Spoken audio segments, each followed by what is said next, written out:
កម្មភាពដោតតែឆ្អើបន្តដោតតែឆ្អើថ្មីទៀតបាទដើម្បីដាក់ឆ្អើបន្តដើម្បីដាក់ឆ្អើបន្តបាទនេះយើង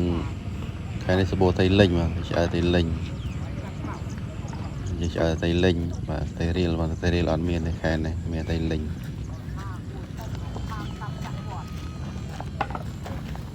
បាទនេះជាតៃឆ្អើបាទតៃលេងយើងដោតតៃលេងទេបាទ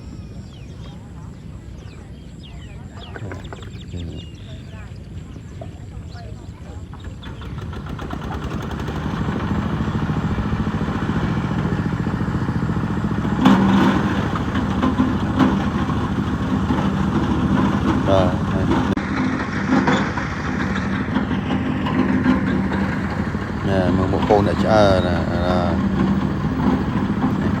កូនអាមីនបាទអាមីន